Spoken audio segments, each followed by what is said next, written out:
My name is Khansa. I'm an IB student going into my second year, so it's my last year of high school. And I'm interviewing, as you know, on behalf of Simply Neuroscience, which is a student-led organization. And the project I'm specifically working on is Humans of Neuroscience, which, wants to interview and learn more about amazing people like yourself behind the scenes of neuroscience and psychology. So I just wanted to ask, give us a brief introduction of yourself. I'm 23 years old and I am an undergraduate in Federal University of Janeiro here in Brazil. And it's said to be like the best university in our country, which is really good. And I didn't have a lot of opportunities to enter neuroscience when I was a high school student, but I had the will to be in this field. And as soon as I graduated high school, I entered a winter course in a college here in the city next to mine. And it was even greater than I expected. And that only showed me how neuroscience was really my thing. Yeah. And in college, I've been trying to participate in various scientific projects in neuroscience. Some of them are more laboratory based, and the others are more theory based, like production of articles or participating in seminars to really talk to the public about how neuroscience can interfere in our lives in pedagogy or in social aspects of our lives. And it's really, really interesting to be growing and learning from these incredible professors in my college. Thank you for the introduction. The first question I wanted to ask is, since you're studying public health, what interesting perspectives do you think this field brings to neuroscience? So first of all, I ended up translating my degree into public health, but it's not really public health. Oh, It's because a lot of colleges, they don't have collective health, which is basically the real name of my degree. So collective health doesn't focus on like public health system, but because a lot of colleges outside of my country, they don't have collective health. They have, I said, public health. And basically we study epidemiology, and that's because my course was a master's degree before it was turned into an undergraduate degree, and that makes me pretty proud of my course. A lot of people don't know it here in my country, but it's a fantastic course. And I think it allows us to see a lot of errors in research that other people don't see. And it's weird because a lot of sanitarians or people who have a degree in public health or collective health, as we have here, they don't go into lab research. And that's a shame because really we have a lot to contribute to this field. We have a lot to contribute to lab research.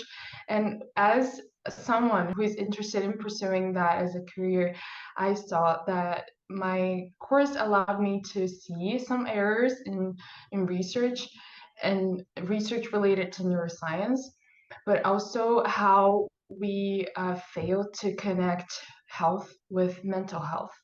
A lot of the times, even in my field, I still struggle to make people kind of agree that mental health is just as important as a lot of other health aspects, and it can interfere in our work, it can interfere in our production to society, what we have to contribute, the stress we cause others also. So it has a lot to science, but also to research as well. And just to give you an example, I am still in this project. It's about stroke in mice, and it focuses on testing drugs to kind of solve the problems that come with this medical situation, stroke.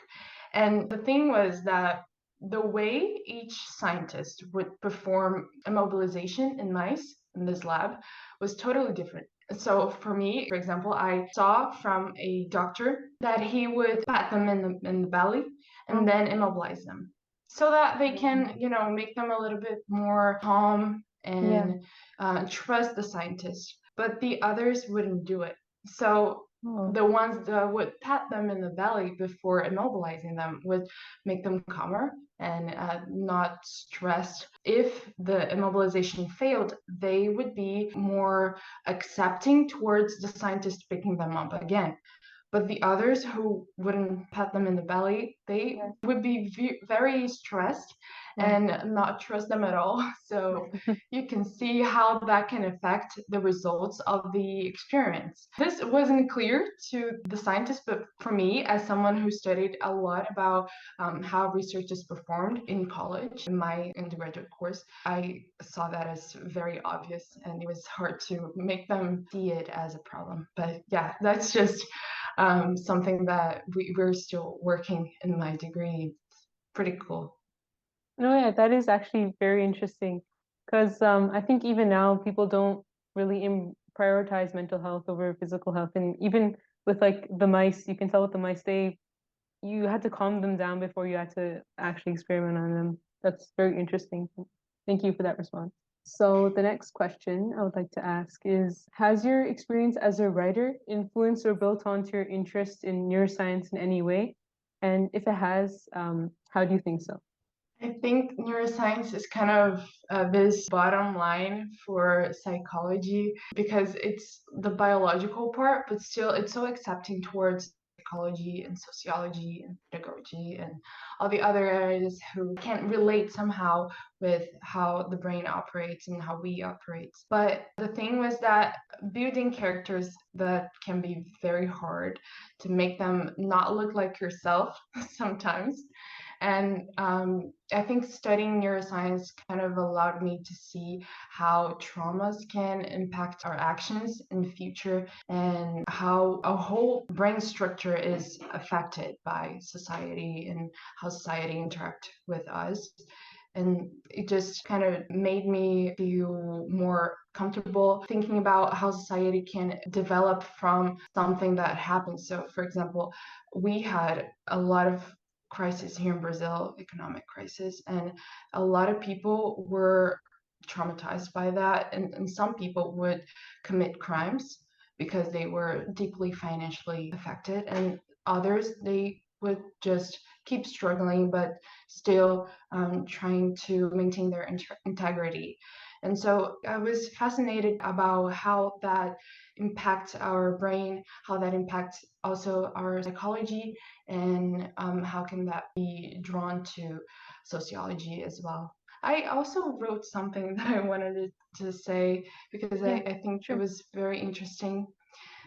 It was basically that, for example, my first thriller book was built on most of my traumas, and I see that with literature in general, I can turn the horrible ever felt into the prettiest thing ever read.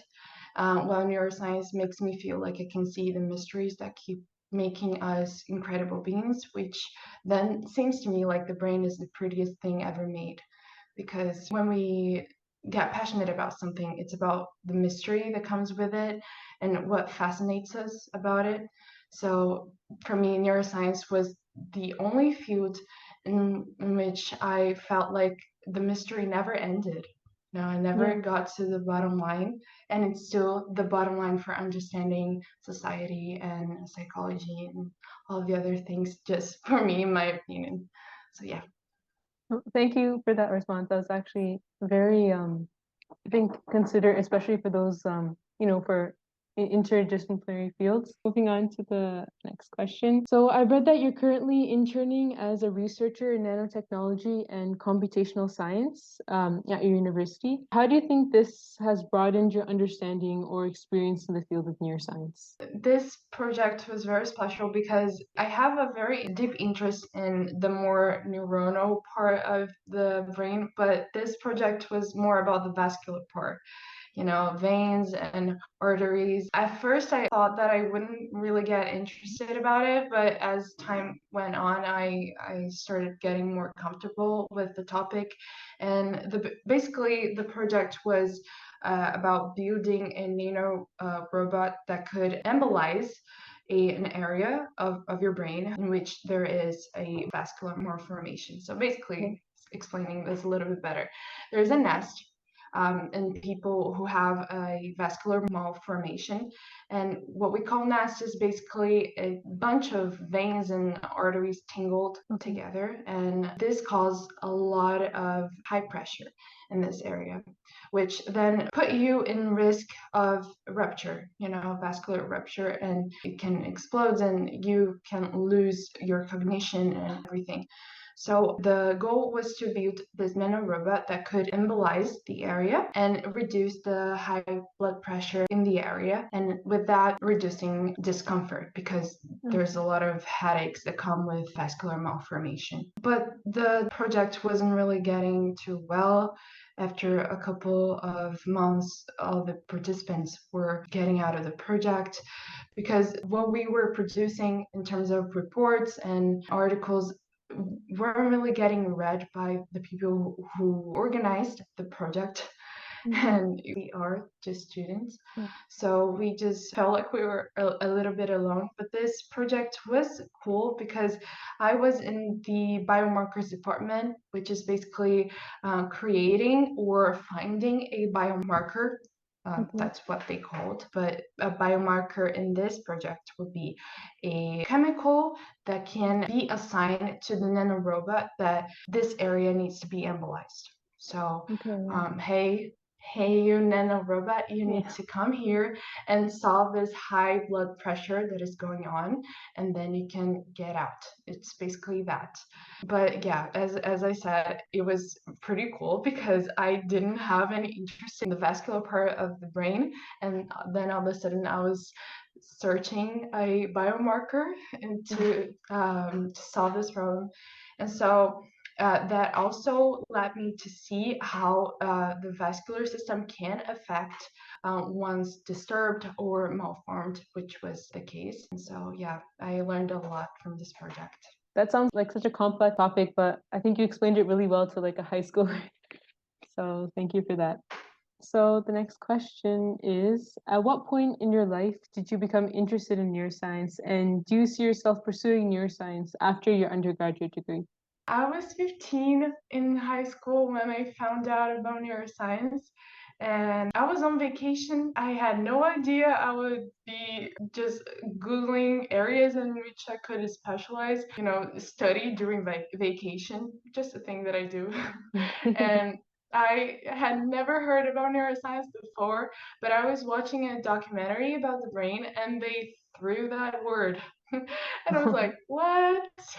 What is neuroscience? And I started studying it deeper and I basically fell in love with it because it's, as I said, for me, in my opinion, a route for understanding a lot of other things. And I can totally see myself pursuing a career in neuroscience, applying also the knowledge that I gained over the years with studying collective health and how neuroscience can affect also our idea of collective health, because mental health is very important individually, but also in social terms. When we look at society's mental health, we see there's problems that go along with living in urban areas, for example, common problems that people face, for example, with depression. There are a lot of problems, for example, when people struggle to find jobs, and it's a recurring problem in my country because of financial crisis and all. So you can see a pattern in global mental health. So that's basically my focus for my future career. Yeah, I think that's really interesting how you talk about like global mental health and like a place mental health. I've never actually thought of it that way, but that's actually a really interesting perspective. So I've learned that you're a researcher in the development of AAV vectors for genetic neuroprotective therapy.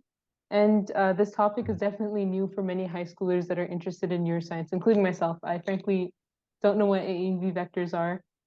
So can you explain what exactly these are and what the importance of genetic neuroprotective therapy is? So basically, I wasn't in the research team, unfortunately, in this project, but I was in the team that was supposed supposed to write articles about the neuroprotective therapy and events where the researchers could talk about it.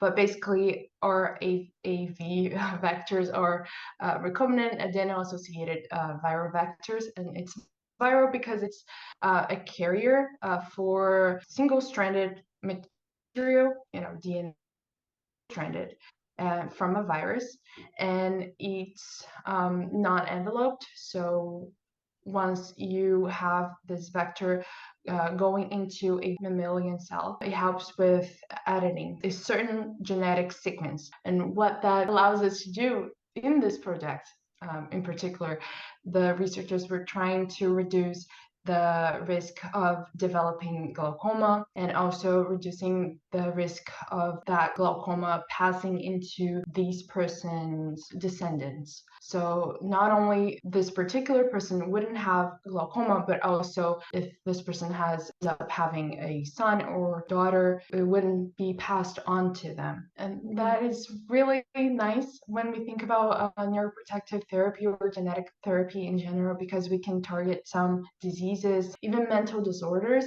who have some genetic basis. So for example, schizophrenia or autism, they both have some genetic aspect to them, and that could be targeted in genetic therapy. What that allows us to do is reduce what is caused biologically, because we all know that there are a lot of factors that include like environmental aspects of that person's life, and sometimes autism can be like aggravated by environmental factors.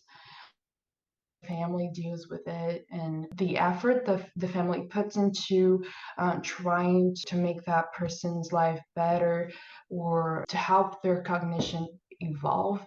So basically, what we try to do in genetic therapy is reducing this biological factor behind the disease or the mental disorder. In this case was glaucoma, and it was really nice to see the basic scientific project. I think it was the first time I saw a scientific research, like the baseline, because I had never had the opportunity to get in contact with real scientists in the lab, and just writing about it was already enough for me to get even more interested in it.